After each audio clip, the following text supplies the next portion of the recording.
some explaining to do. And the classic man is a danger to you. And me too. Tatted on my forehead. Go home. Go to bed. I dread something you get this way come. When the family unit is overrun. When the structure is undone. By some new concoction. Now I walk softly and carry a big stick. Welcome back to the Franchise Podcast. I'm Joe Arrigo. With me is my brother TQ. Oh yeah, we back in the building, brother. Yes, we are. Yes. You know, I'm glassless this week.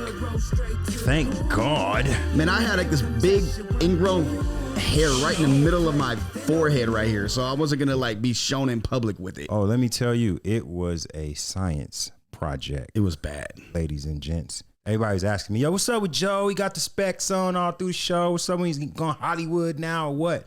I'm like, look, man. I stay, you know. You don't want to see what's under them shades, brother. Only a select few people did. Believe me, and made sure of that. Yeah, we had to make an executive decision that our friend Joseph over here had to go with the shades last week. Yes, had to do it. You know, normally we start off the show and it's always something that, you know, we clown and we joke around a little bit, or it's a subject matter that, you know, it's about a sports team that we can have fun and go back and forth with. But today, we're not going to do that. And it's because something that I think you and I are both very passionate about is losing people at a way too young age.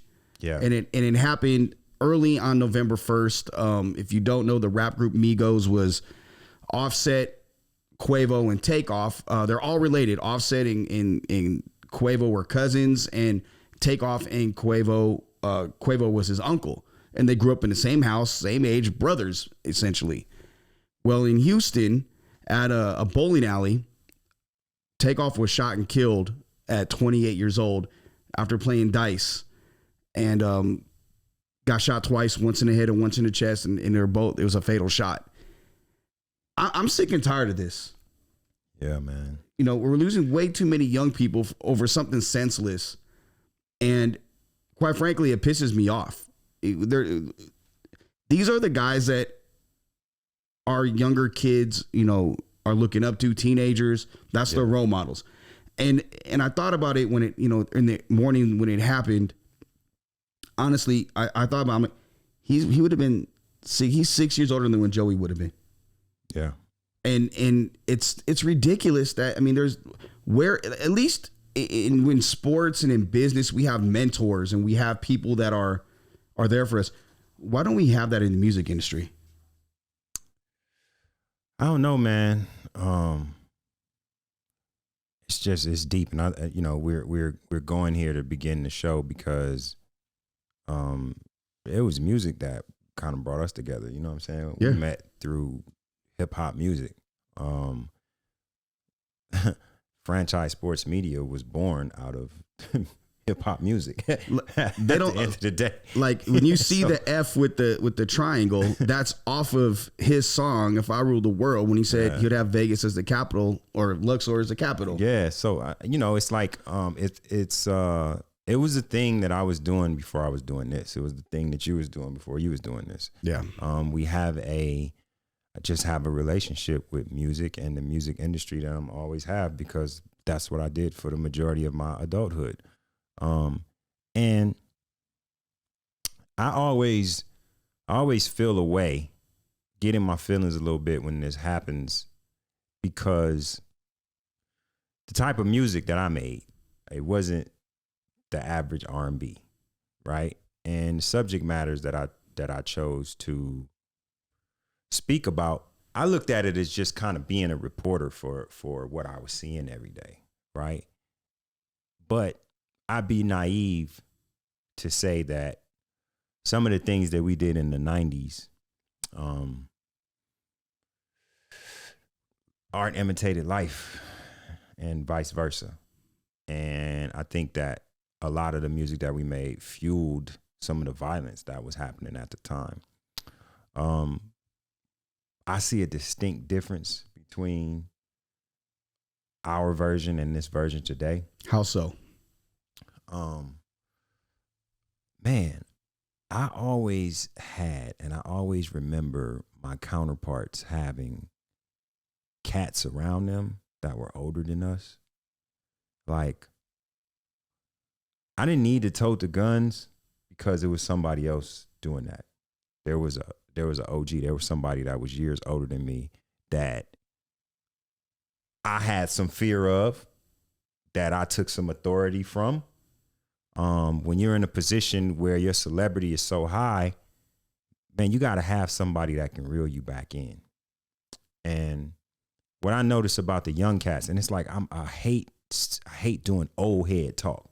You know what I'm saying? I don't want to be in that position to be preaching down to someone. But what I notice with the younger generation of artists, I look at the ages of a lot of the handlers and a lot of the entourage, and it's your homeboys, right? And there's nothing wrong with having your homeboys around, but there's got to be some stability there.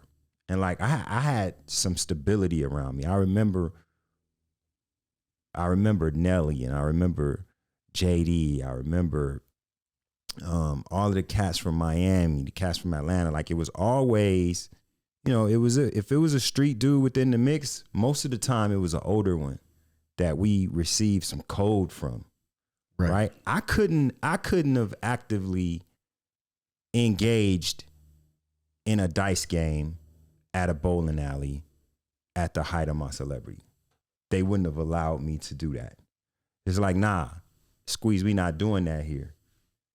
And there was always an element of somebody watching out for me, right? And in our generation of artists, most cats, especially if you was from the block, man, you were so important to so many people that, man, it was just so many people that were invested in keeping me out of those kinds of situations. The situations that we saw that got Pop Smoke, situations that we saw that got PNB Rock, man, like, come on, man. Like, I just believe that is a glaring difference, and it's getting young brothers killed, man. It's one thing for this to happen, to take off like this, but it's like every time it happens to somebody, you get the list. You get the list of all of these brothers that we've lost since Nipsey. Just from 2019 to now, man. See, it's just like, whoa. See, for me, it's bigger than just that, though, because this is something that is a global problem.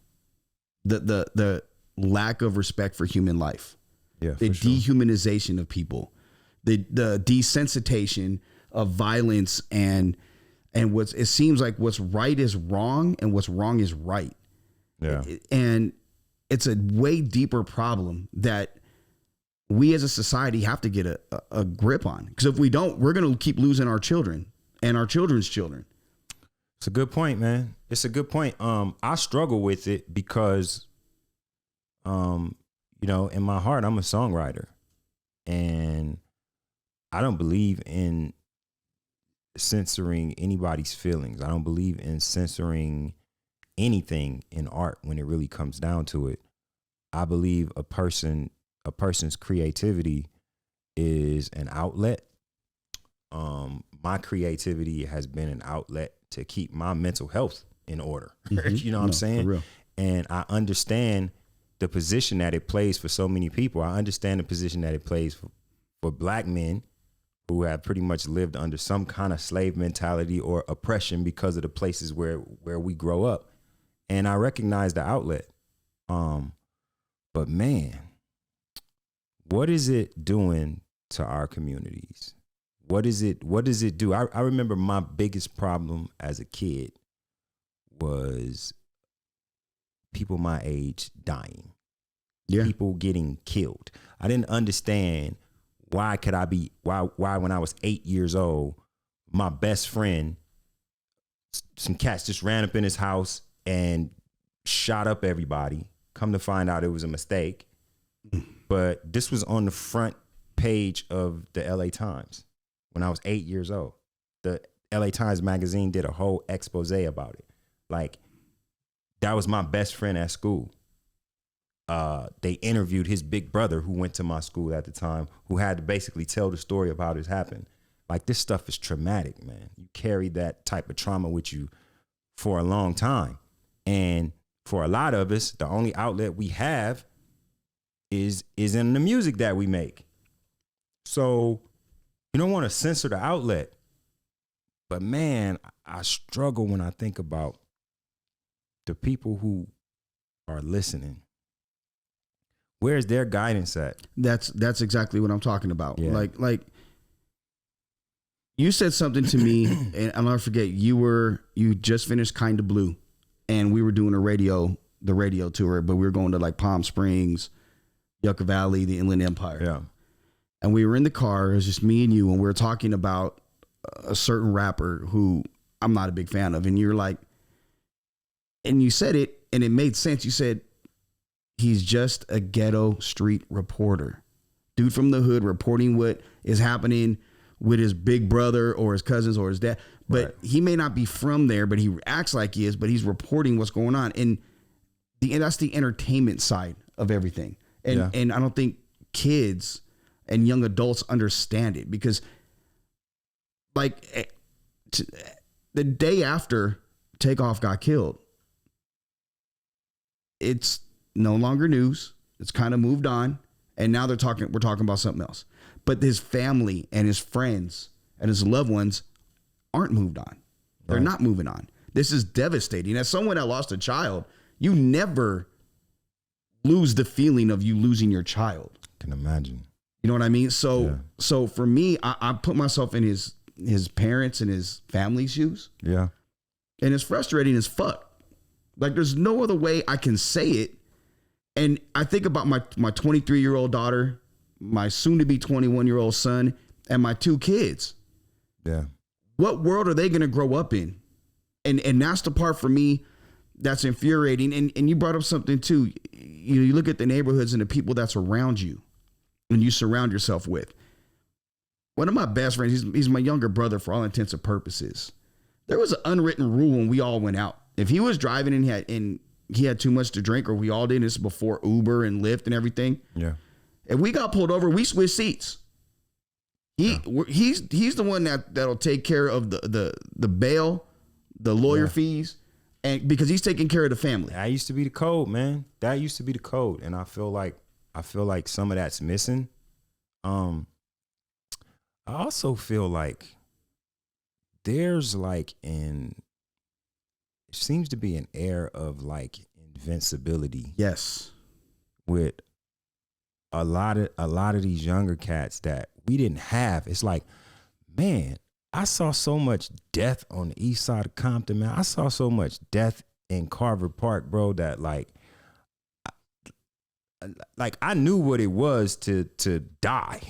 You know what I'm saying? Yeah. Like, death was something real for me. So call me scary, call me whatever. I just used to be so much more cautious.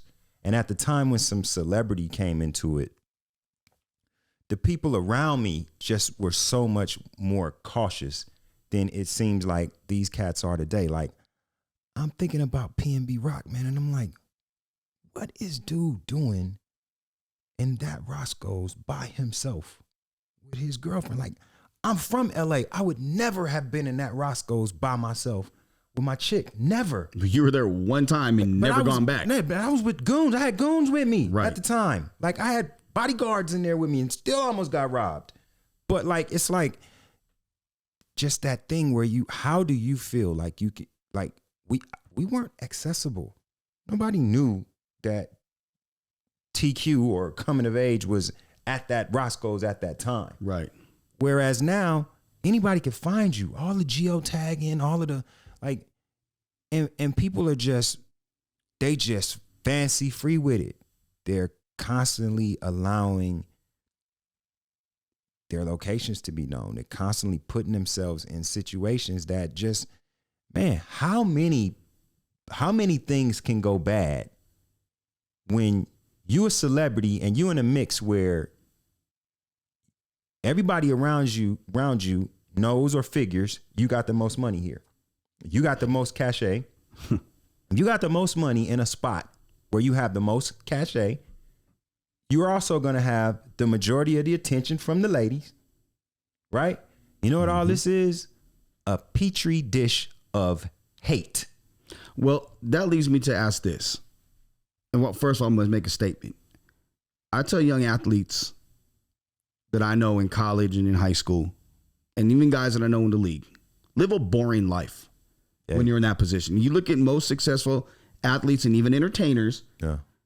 Aside when you have to go out, you live a boring life. And I don't get, and this is, it boggles my mind, spending $5 or $2,500 on a table at a club so everybody can look at you. Yeah, it's man. It's a setup. It just doesn't for a $40 bottle of liquor. It doesn't. I mean, but that, I mean, you know, again, man, I don't want to do the old head thing, right? But it's like it's a free game. I used to be so we used to just be ready to like not have our guards up. So that money that would be like back then, the table wasn't even a big thing like that. But like what we would do is we take the earnings, we go have fun week, man. We go down to the islands or we go somewhere and chill out where we can really chill out, where ain't nobody tripping, right? It wasn't about, I wasn't trying to be floating around Compton like playing dice. I wasn't trying to be, call me what you want. Call me sell out, call me whatever. No, call you smart. I wasn't trying to be all up in the hood, man. The hood wasn't cool. It wasn't fun. It wasn't fun getting beat by LAPD. It wasn't fun getting chased by Bloods. Wasn't none of that fun. Wasn't fun finding out your homeboy done got shot after y'all was just out 2 hours before that. None of that stuff is fun. So like the point of just actually making some kind of move, like some kind of God-given talent that puts you in a position to get you out of that kind of mix. What type of fool want to go get back in it? And that's a question that you have to ask yourself if you are an entertainer, you're an athlete. Like you get out of a position or you get out the hood or wherever you're at, it's okay to go back to give back. Yeah, it's a way to be in the hood. But you don't live in the hood. You don't like, there's people who I've known since I was in kindergarten and they're actively gang members that when I go back to Upland or I go back to, they're in LA, wherever they're at, I see them, hey, what's up? I don't hang out with them. Yeah. And that's because I have children, I have a life, I have a career, I have a company. Like that stuff is way more important than me hanging out with a dude on. And at the same time, I've elevated friendships. Right. I've known you after high school, college, whatever. I'm with you more than anybody. Yeah. So people, and but then on top of that, it's like at the height of doing music, the homies that I had that was them kind of homies, they was like, man, go ahead, go on about your business, bro. They look out. You know what I'm saying? Don't be over. What you over here for, bro? Go on about your business, man. You don't need to be over here. Ain't nothing good happening over here. And so I just feel like a lot of that thought process is missing. And you know, I'm not here to try to say who's a tough guy and who's not, but growing up the way a lot of us grew up, we should understand the value of life. And if you don't understand the value of life, I believe that's a telling. That tells me that you may not have seen everything that you say that you've seen, because to grow up in a place where I grew up, when I grew up there, I'd be damned if I'm gonna play with this life. You only have under one. no circumstances. Anybody out there playing with their life, taking those kind of chances, man, please stop. Please stop. The clout is such a, bruh. Why in the world do we get to see this man laid out on the ground bleeding? Yeah. See, yes. So I told you I woke up at like 4 a.m. and it was an NFL trade deadline. So I want to see, okay, they're 7 o'clock on the East Coast. I know teams are making moves. Yeah. And when I seen it, that it came across my timeline, and then right underneath it was the video of him laid out. And I'm thinking to myself, why would you show the same way with P and B Rock? Why is this even? And that's another problem. Why in the hell are people pulling out their phones to record and not calling 911? Yeah, it's not about, I don't think it's so much like, you know, the shit on the platforms and the blogs and whatever else, right? I understand what their business is, to get views, to get likes, to get numbers. I understand that. That's capitalism. That's what we live in. But it's the thing you said earlier. It's the desensitizing of the loss of human life. I am not going to pull out my phone to film some person dying or dead. That is not in me. Like, there's got to be some amount of demonic evil within you that allows you to sit there and film a person dying or just freshly deceased, and just keep your phone there. Keep your phone there. And what is it? To sell it to TMZ? What is it? To post it on your site to get likes and views? What is it? Listen, man, I'm going to tell you, the karma that's going to come for the actions of the human race over the last 5 to 10 years. Longer than that. Let's be real about it. But it's just, I feel like lately, man, it's just been the decency has just left people, man. There is none. And that it goes It seemed like it was at a certain point. It seemed like certain things were beneath people that aren't anymore. And I don't know if it's just because of a phone. No, because people or what. It's accessibility. So it goes. Look at how many people now are insiders or whatever on whatever social media platform. Makes sense. And now it's like, well, I know. Like, no, you don't. And then you turn around and you look at how many people are getting paid for those last seconds of someone's life. Right. And you look at the want and need to be first, but not necessarily be right by, news agencies. Yeah. That's why we have if we're first, great. If we're not, at least we're right. Right. That's important. It's way more important. For us, at least, it's way more important. But I think it goes back to family, how you were raised. Yeah. And for all intents and purposes, Takeoff was probably the coolest of the three, the most laid back, mellow dude, never got into anything, was always just like, and he was an innocent bystander. Yeah, man. I never met either of them, but I can always remember the other two like talking more than he did. But I think he was a funny dude though, because sometimes some of the things he did do, like I can remember like dying laughing at his he had like some Andy Cohen joint. Was that what it was? The dude with the red hair that does the British dude that does a talk show and they're singing Sweet Caroline in the car. Did you see that? Yeah, oh boy, not Andy Cohen. I forgot. I forget dude's name. Yeah, we always forget names on this show, man. But anyway, that was one of those times when you could kind of see the man's personality. Yeah, you know what I'm saying. And then the fact that that group has really been influential in kind of setting the stage for a lot of what this new rap is these days. Big time. A lot of people stole their flow, and stole their style, and just kind of taken from them. Like you gotta give them as a group their place in history. You know what I'm saying? So this is a big loss again for the hip hop community.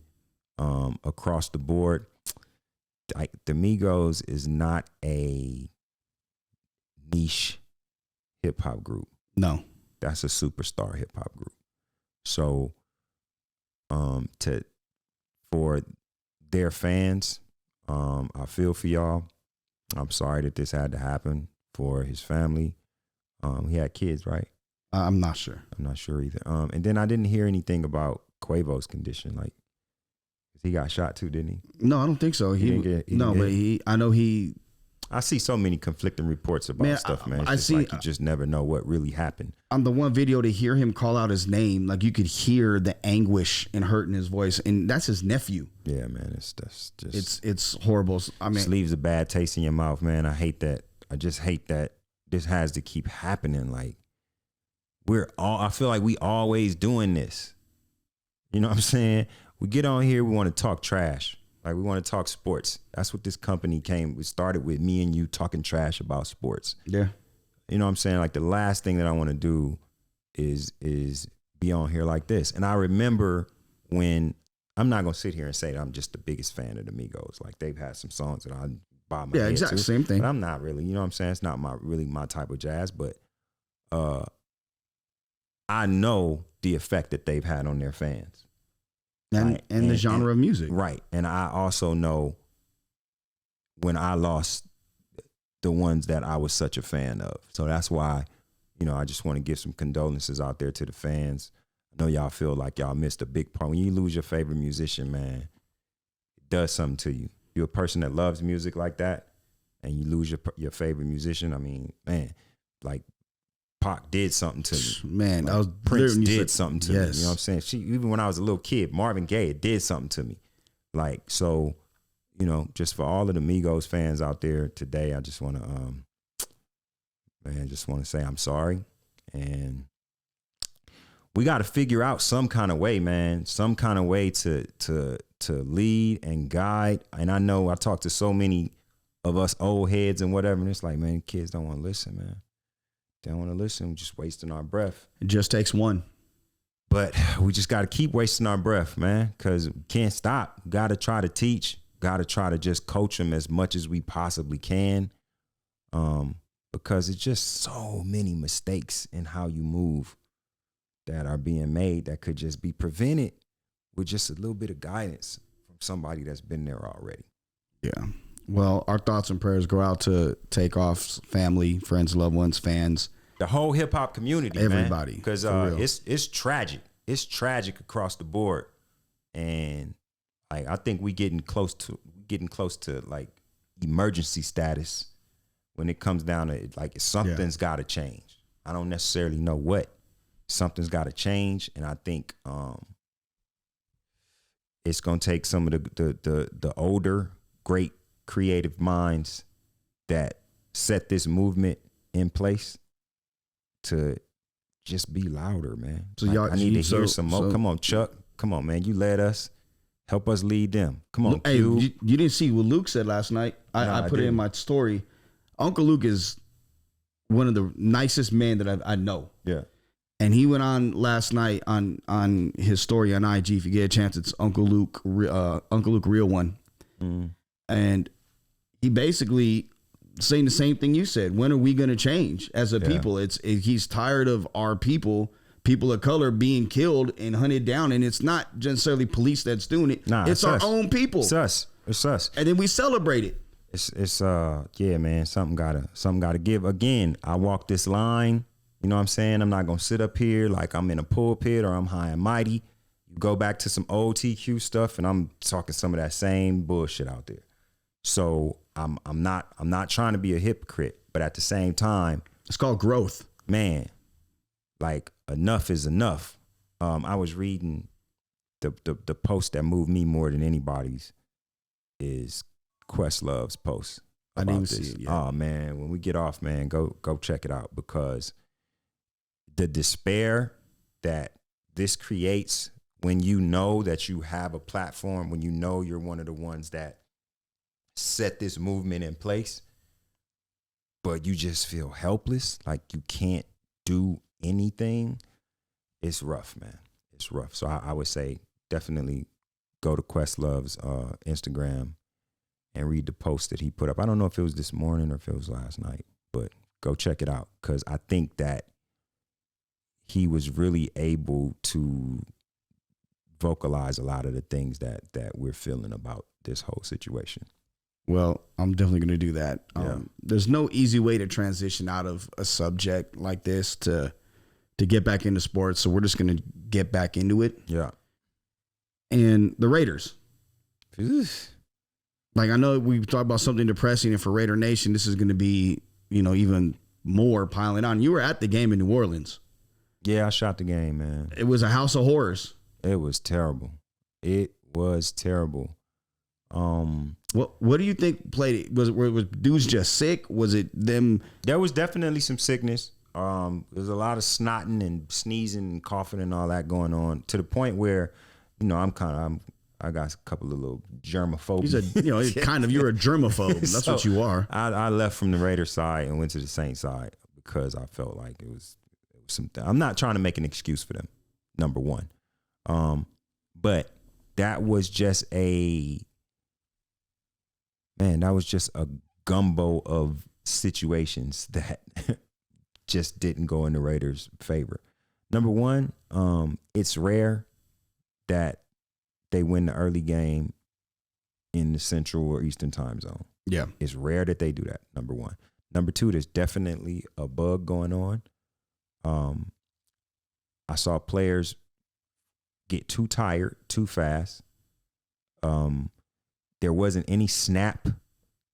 There was tons of missed tackles, missing angles, missing blocks. Oh my God, the missed blocks. Whoa.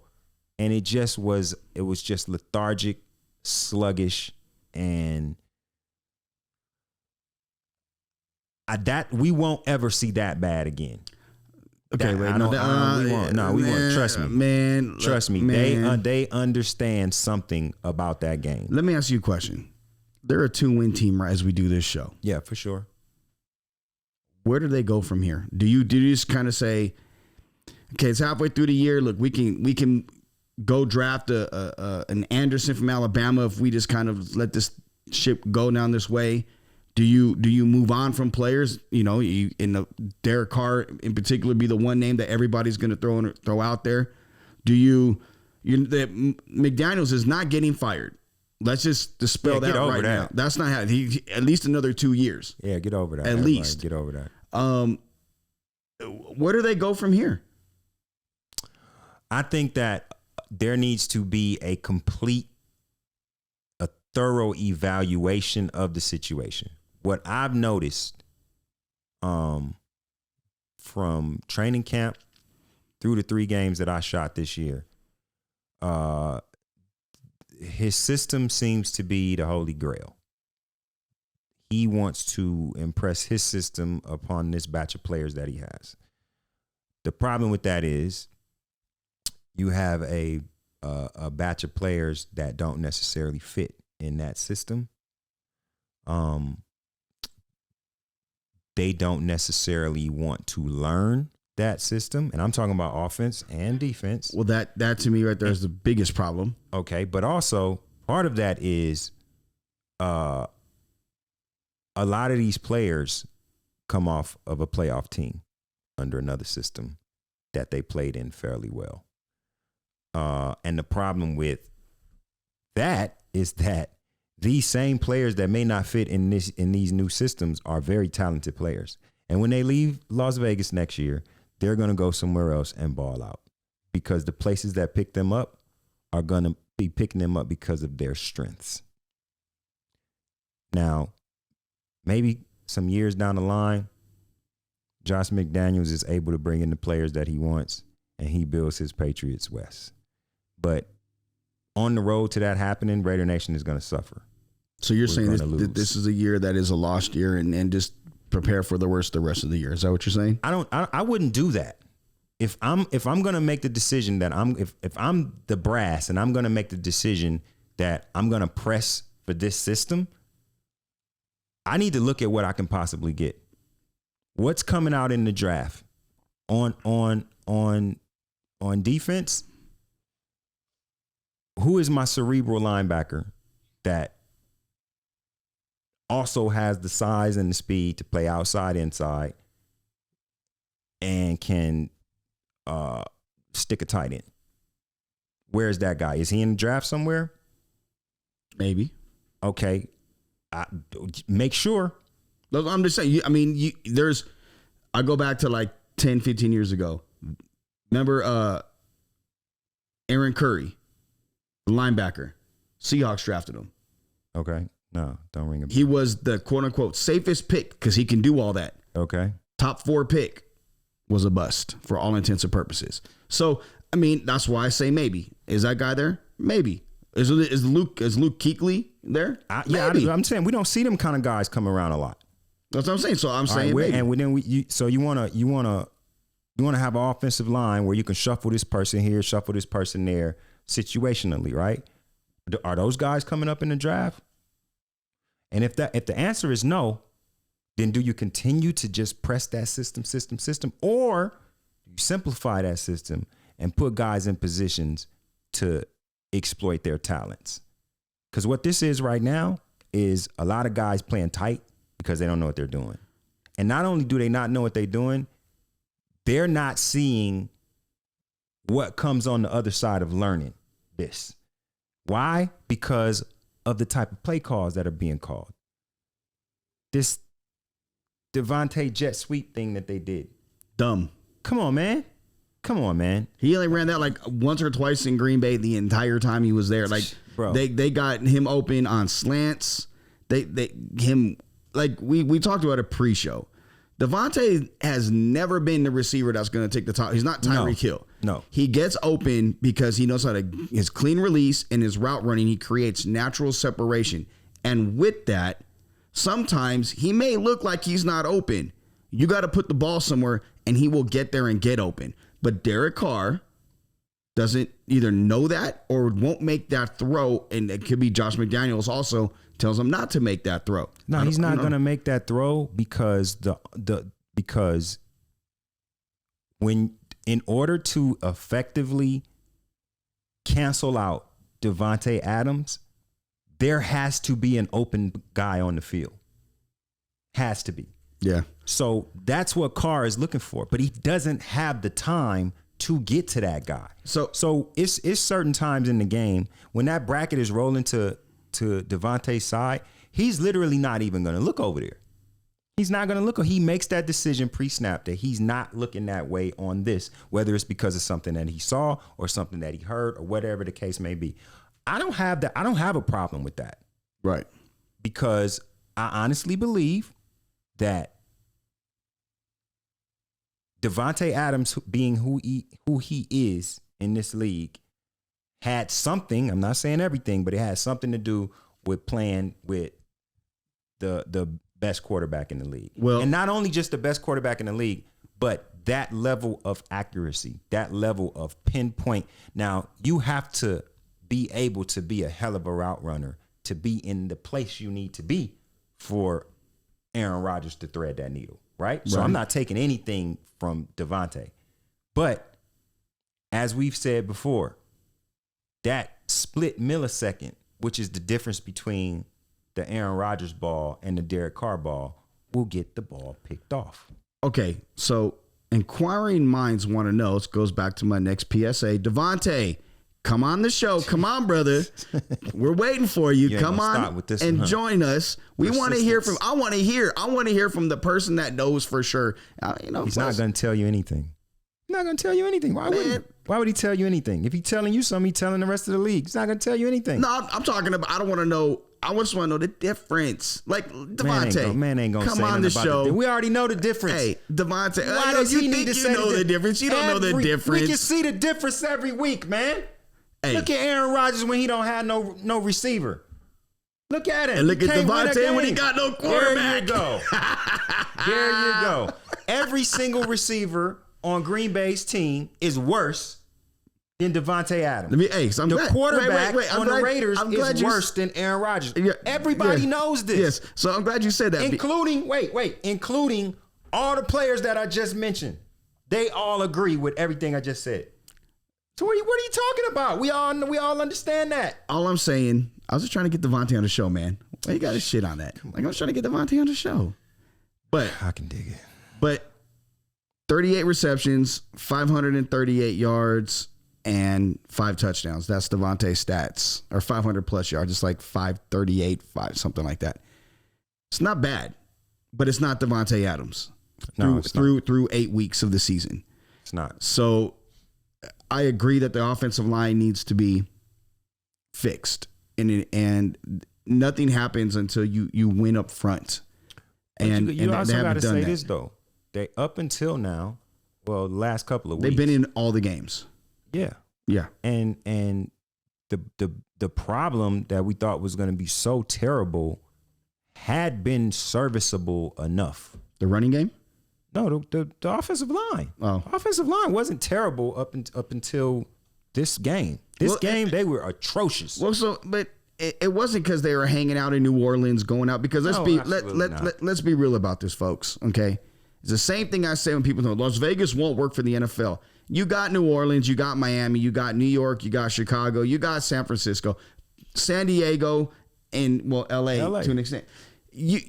Those are areas that Dallas. You go out and party. Yes, Dallas, Houston. Like those are areas you go out and party in. Okay. Yeah. Vegas and New Orleans and New York are probably in Miami are probably the four main ones though. And it works in those other markets. It's working here. So the Raiders aren't distracted by New Orleans, and they weren't distracted by New Orleans going out Halloween weekend, all the voodoo, none of that. Okay. The Raiders, I think the bottom line was this week, that flu that hit that organization was running through the team is what did it. I think it had a part. I think it played a part. But I worry about those teams of the past that just tune out. Where you just see them looking all off to the side, rolling their eyes, like just disinterested. Having the Russell Westbrook look up until they won. Yeah, and I'm feeling hopefully I'm wrong. I would love to be wrong. But if I'm looking at all the different parts here and I'm imagining just the togetherness and the ride that was last year. Like last year was a real team building, like relationship building, brotherhood, locker room building year. Well, you had so many things that you were forced to be galvanized, into. Right. But that crop of players, a lot of them are still here, experienced that together. And you kind of have just a tear down of that and this rebuilding. I don't know if a lot of them are interested in this. I don't believe that they necessarily have completely bought in yet. And I can't just fault the players. I feel like it's just been everybody has to play a part in this. Man, when some of these calls, bro. Let me ask you a question. Some of these calls, man, at the times when they're being called, man, I'm on the sideline. All the cameramen are rolling their eyes. Like, what is about to happen here? And you're looking, you can see players like on both sides of the field. And like looking at the same side, oh, they really about to do this? Oh, they really about to do this. They about to put us on the field in scoring position already on our side of the field. Oh, going for it on 4th down. Oh, man. But let me ask you this. And it kind of hit me as you were talking a second ago. Do you think some of the players lost themselves and who they are and were trying to be or are trying to be something they're not to prove a point, and because of that, it's affecting their play on the field versus how they were last year with Bisaccia, who Rich is a guy that's all about togetherness, the old Italian in him. Yeah. Hey, familia, So what do you think? Do you think that could be something, a role too?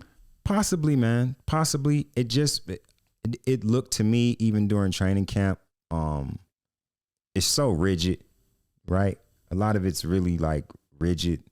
A lot of it's very Patriot-like. And I remember guys coming away from, after playing with the Patriots for a time and even not for a long time. You could get your success, but it's not didn't fun. say it was fun at all. You know what I'm saying? And like, I get that because like the Raiders over this time they've needed some rigidness. You know what I'm saying? They needed some structure. Is this too much? Is it a thing where the learning curve is so great that it just doesn't happen over one season? I don't know, man. I just know that we're teetering on, like it's one thing to play competitively for the rest of the season, not make the playoffs, but see the building blocks of something. It's another thing to lose the team. I think it's good that he's rigid. You know, you bring that up. I think it's good because they have needed that. Yeah, they have. They have, and maybe it's people not willing to conform to it. And this is the reason, and part of the reason why is you're not buying in. So this is what happens when you don't buy in, and your ass will be gone if you don't buy in, because we're going to get guys that buy in. And we understand that. I understand that. You understand that. We're the media. But if that's the case, Raider Nation is not stupid. No, and they can look at the roster on this team and understand that there's a whole lot of talent here. So if it's about guys not buying in, I mean, hey, you want to pull a guy out of his position and have him doing something that he's not good at, and he's constantly failing at it. Well, at some point, he's going to have to succeed at it in order for him to buy in. And if you're the coach, you're supposed to be coaching him to succeed at it. And if he can't, and you got to start over and you got to rebuild, then everybody understands that last year was another blip on the radar, just like 2016 was, or 14. You hit the nail on the head a few weeks back, when you said if Chandler Jones doesn't start playing well, they're going to start doubling Max. That's happening. And losing Nate Hobbs kills the back end of that defense. Kills it. Look at the safeties is trash all of a sudden. And you trade for a right tackle, and he comes, and then after his first week of starting, he tears a knee ligament, and now he was out. Man. So there's a lot of things, like almost like they're like Charlie Brown after, Lucy keeps moving the football and he's got the rain cloud over, wah, wah, wah. Yeah, man. Like that's the Raiders season right now. Yeah, it is. It is.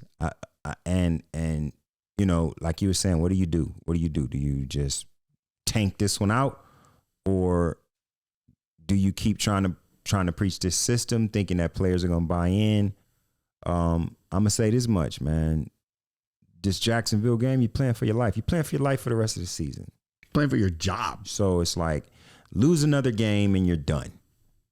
Let me ask, if they're sitting at 3 or 4 wins a month from now. 3 or 4 wins a month from now? No, they have 4 wins total a month from now. Oh, man. Oh, no, hear me out. Do you say, I'm going to go with Stidham because I'm done with the car experience here? Stidham? Man, please. No, absolutely not. You let Derek Carr play, period. Because at the end of the day, like if this offensive line don't play anybody, gonna get him hurt anyway. Yeah, but then you can't trade him if he's hurt. Well, I mean, ain't nobody gonna be trying to trade for people that go for donut, dog. Man, what was the man's QB rating? Donut, man. Was it 0? No, it wasn't 0, but it may as well have been 0. Look, bro, we didn't even put out a highlight. There was nothing to highlight for you guys. He's not lying. He literally nothing sent in our group message, I'm not putting out shit because there's nothing to highlight other than Saints. I got a bunch of sacks. You wasted your time in New Orleans. Yeah, I got a bunch of sacks. Now, what we should have did was we should have sold some footage to the Saints. I got some good stuff for them. Hey, let's make a phone call. My goodness, man. Well, for the first time, any sport, Aces, UNLV football, basketball, high school football, VGK, this is the first time that we have ever covered a game that we got shooters there, we got the full team, and we don't come with a highlight. Donut. Thank you, Raiders.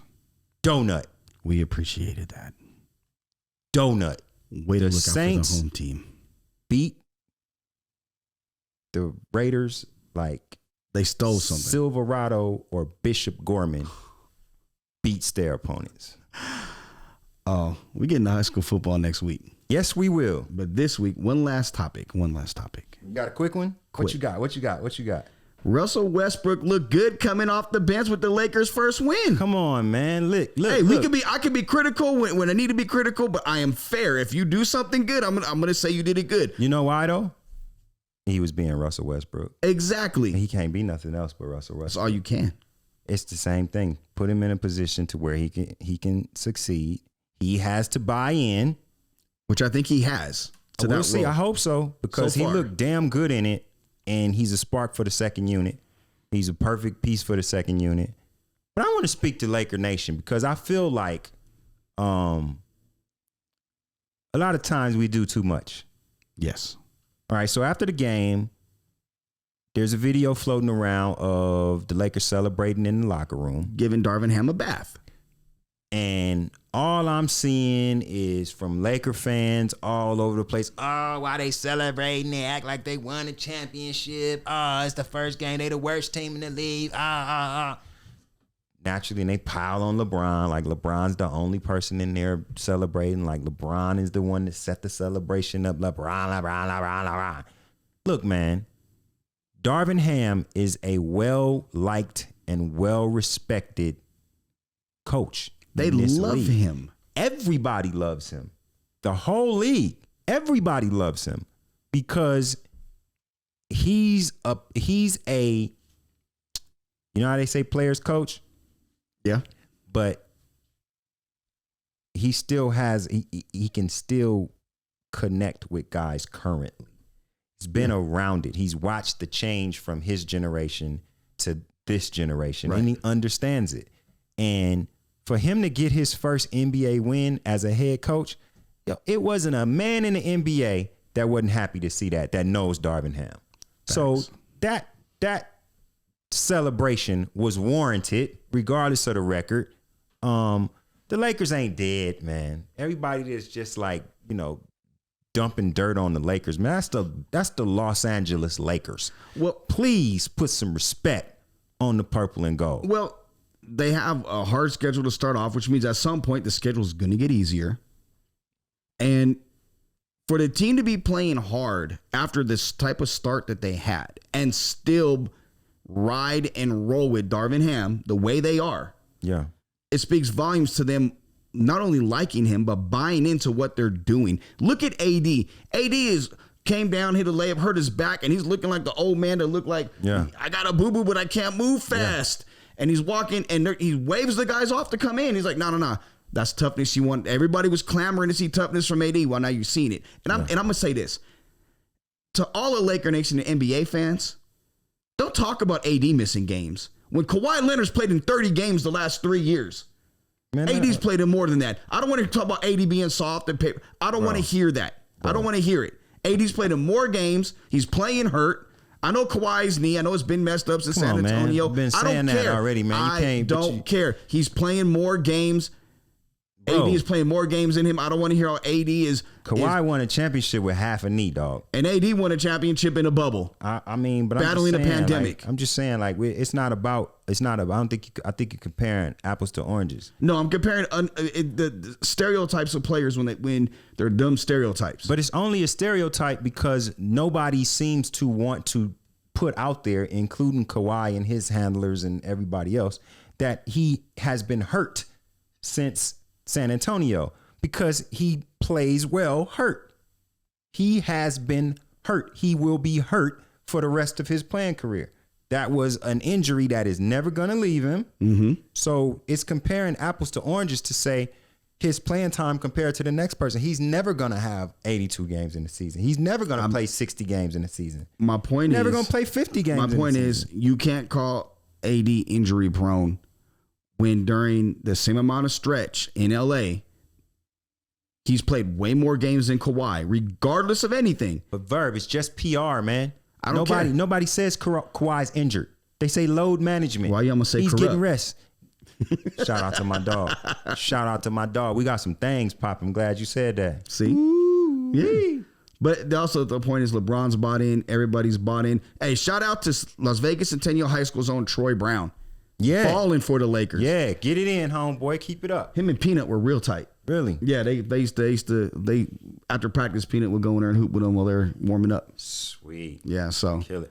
Yeah, man. I mean, with the Lakers, I don't necessarily need them to be good right now.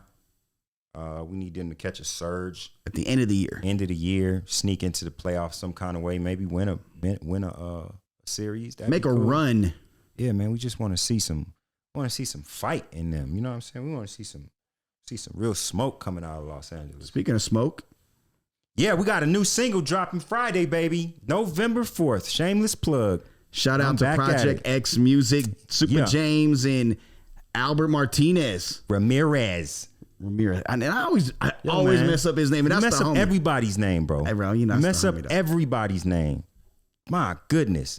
Produced by DJ Super James and DJ Albert Ramirez, since this guy can't get his act together. Sorry, Al. Got a new single dropping. It's called Smoke, coming out Friday, or you can go to therealtq.com and get it right now. Got some fresh Got Smoke t-shirts. Y'all can check those out too. Yeah, I think I We'll might put the need one of link. them. We'll put the link in the captions Yeah, on this let's show do that. and all that. Yeah. Yeah, So, you go ahead and do that. I mean, you know, we started off with music. We ended with music. Man, rest in peace, Takeoff, man. Real talk. Gonna be missed, brother.